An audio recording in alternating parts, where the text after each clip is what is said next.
atas mezbah-Mu.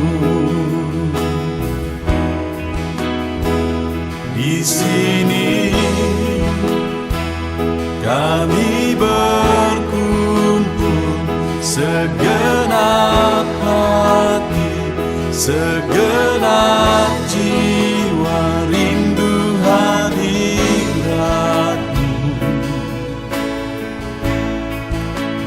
Haus urapan-Mu,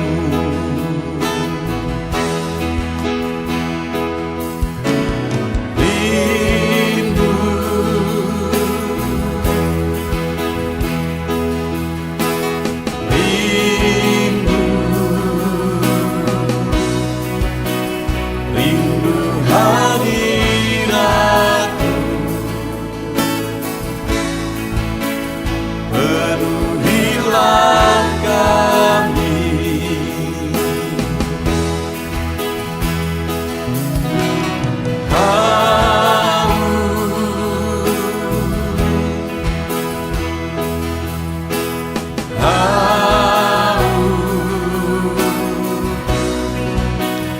Haus urapan-Mu,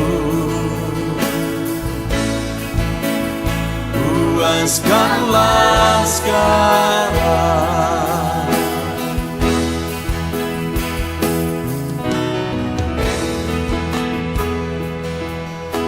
Kami rindu Tuhan, kami haus Engkau Bapa. Hanya Engkau yang sanggup memuaskan kami. Puaskan setiap hati kami Tuhan. Di sini kami berkumpul, segenap hati, segenap jiwa, rindu hadirat-Mu.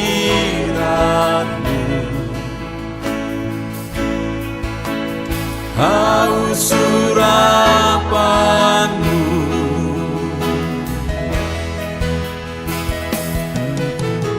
rindu,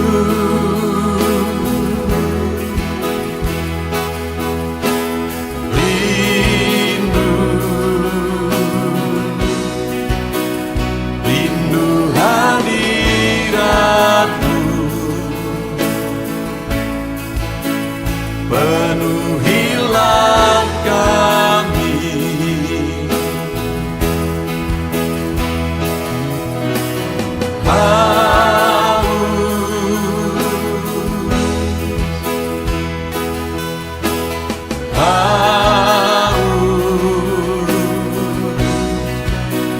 Haus urapan-Mu, puaskanlah sekarang.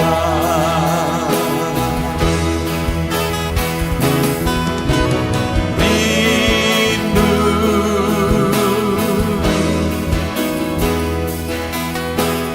rindu, rindu hadirat-Mu. Penuhilah kami.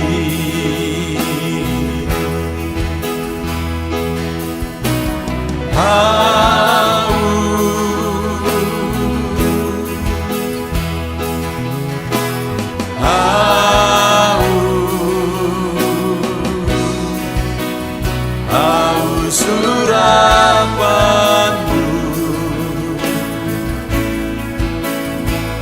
puaskanlah sekarang.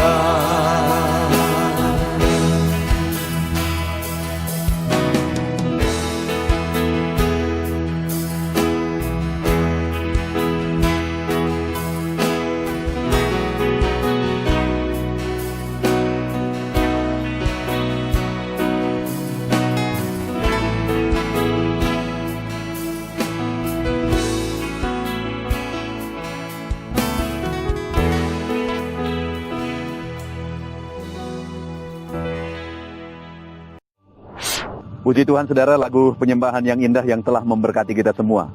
Saudara, di belakang saya ada Gunung Sinabung yang sangat indah, di mana 2010 yang lalu gunung ini mengalami erupsi dan berkali-kali erupsi. Tapi hari ini gunung ini begitu tenang, tetapi sebenarnya kalau kita pelajari, sekalipun gunung ini tenang, gunung ini sedang aktif, saudara.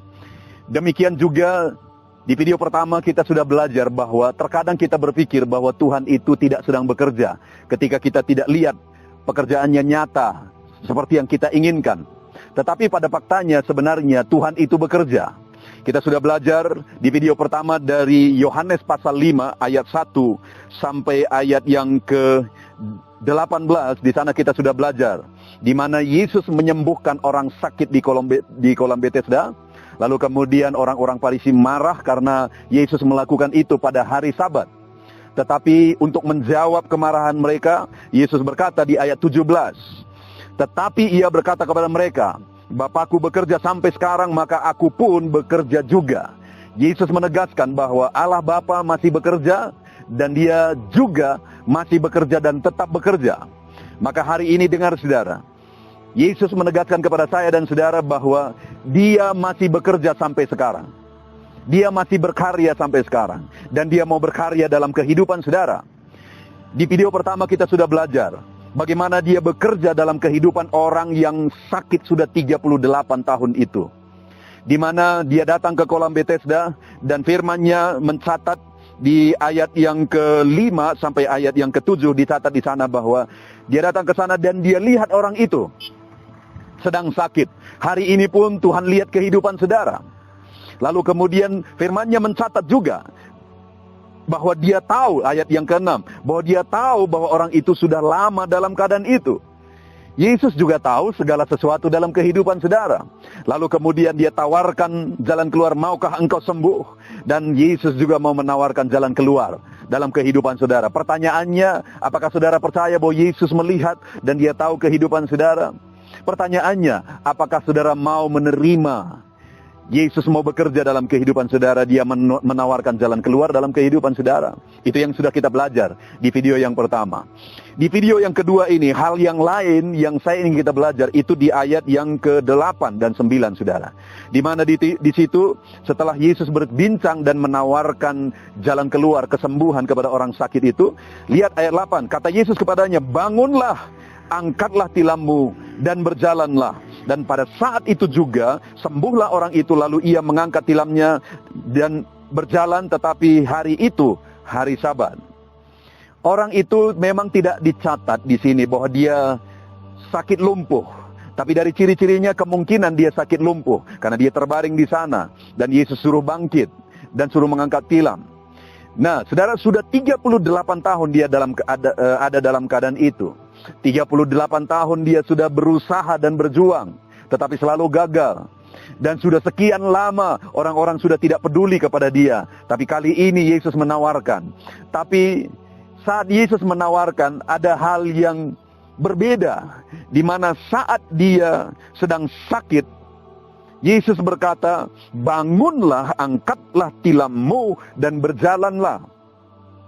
Saya mau tanya, waktu itu apa penyakitnya? Dia sedang terbaring dan tidak bisa berjalan. Saat dia berusaha, orang lain selalu mengalahkan dia. Itu artinya bahwa keadaannya begitu parah. Tapi Yesus berkata, bangunlah, angkatlah tilammu. Saya mau bertanya kepada saudara, mana lebih dulu? Dia sembuh atau dia mengangkat tilamnya, bangkit dan mengangkat tilamnya? Atau pertanyaan kedua, saat Yesus perintahkan, apakah dia sudah sembuh? Belum. Tetapi kapan itu terjadi? Saat Yesus berikan perintah dan kemudian dia ambil tindakan, saat itulah mujizat itu terjadi. Ketika Yesus berkata, bangunlah, angkat tilammu, perintah itu keluar, mujizat belum terjadi. Dia masih ada dalam keadaan itu.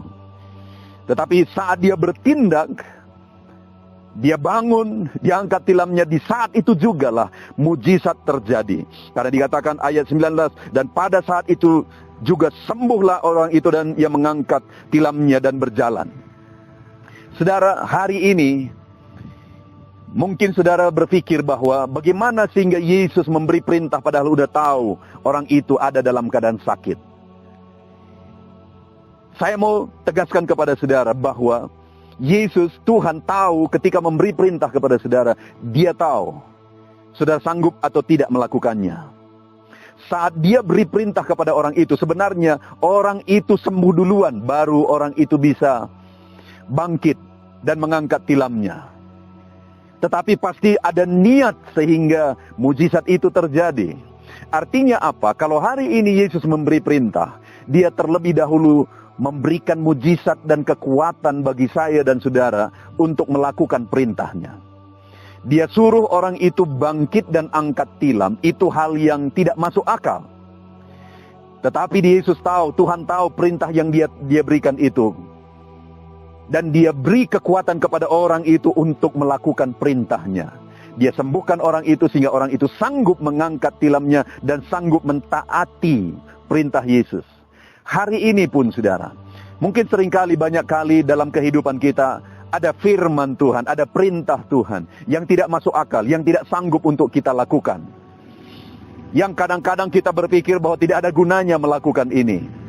Tapi dengar saudara, kalau kita lihat kisah ini, saat orang itu menerima perintah dan dia punya niat melakukannya, saat itulah malah mujizat terjadi.